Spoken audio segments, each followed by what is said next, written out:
ইয়াতো সেই ই সাউন্ডটো আছে প্ৰথম আৰম্ভ কৰোতে ওপৰ পাৰি দাঁতৰ লগত তলৰ উঠখন টাচ হয় তাৰ মাজেৰে বতাহ ওলাই আহে আৰু আমাৰ কণ্ঠনলী মানে ভোকেল কৰ্ডছটো ব্যৱহাৰ হয় তাৰ লগত আমি যোগ দিওঁ ই তেতিয়া আমি পাওঁ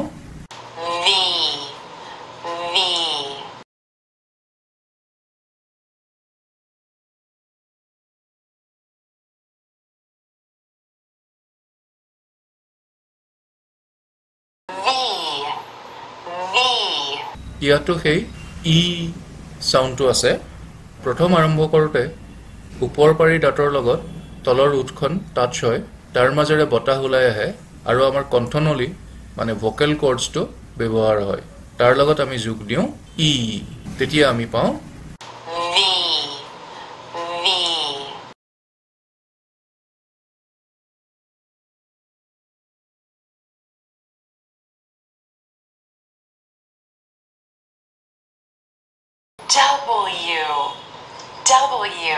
ইয়াক কওঁতে দুটা ইউ অৰ্থাৎ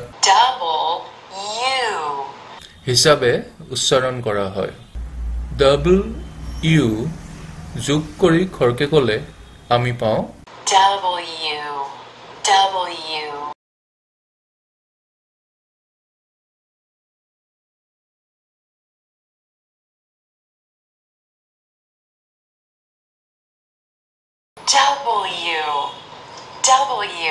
ইয়াক কওঁতে দুটা ইউ অৰ্থাৎ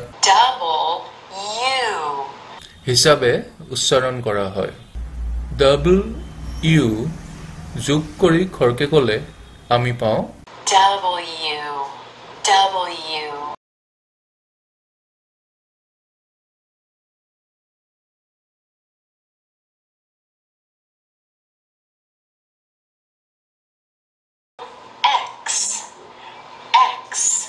এইটো কওঁতে প্ৰথমতে মুখখন সৰুকে মেলি আৰম্ভ কৰোঁ এ তাৰ পিছত জিভাৰ পিছৰ অংশটো তালুত লগাই উচ্চাৰণ কৰিব লাগে ক তাৰ পিছত আহে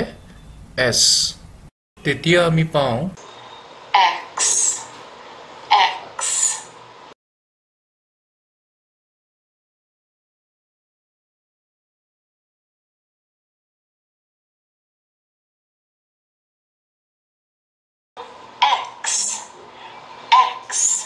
এইটো কওঁতে প্ৰথমতে মুখখন সৰুকে মেলি আৰম্ভ কৰোঁ এ তাৰ পিছত জিভাৰ পিছৰ অংশটো তালুত লগাই উচ্চাৰণ কৰিব লাগে ক তাৰ পিছত আহে এছ তেতিয়া আমি পাওঁ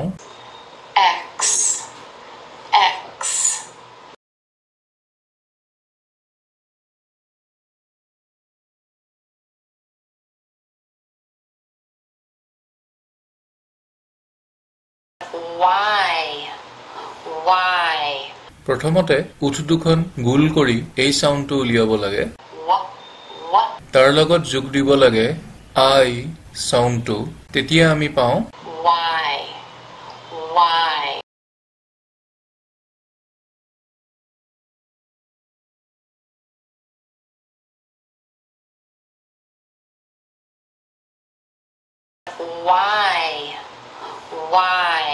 প্ৰথমতে উঠ দুখন গোল কৰি এই সাউন্ডটো উলিয়াব লাগে তাৰ লগত যোগ দিব লাগে আই সাউন্ডটো তেতিয়া আমি পাওঁ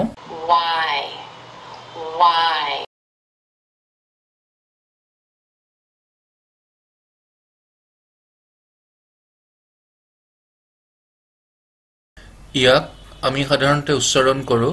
জেড বুলি কিন্তু ব্ৰিটিছ বা আমেৰিকান সকলে নিজে ইয়াক উচ্চাৰণ কৰে এনেকৈ ইয়াক ক'বলৈ প্ৰথমতে মৌমাখিয়ে কৰা শব্দটো উলিয়াব লাগে তাৰ লগত যোগ দিব লাগে ই এই সাউন্ডটো উলিয়াওঁতে আমাৰ ডিঙিত কম্পন হয় যিটো আমি হাতেৰে চুই ফিল কৰিব পাৰোঁ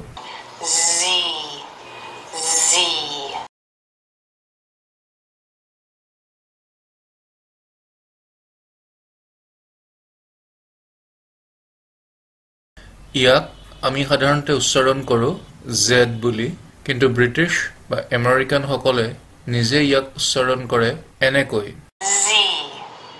ইয়াক ক'বলৈ প্ৰথমতে মৌমাখিয়ে কৰা জ শব্দটো উলিয়াব লাগে তাৰ লগত যোগ দিব লাগে ই এই সাউণ্ডটো উলিয়াওঁতে আমাৰ ডিঙিত কম্পন হয় যিটো আমি হাতেৰে চুই ফিল কৰিব পাৰোঁ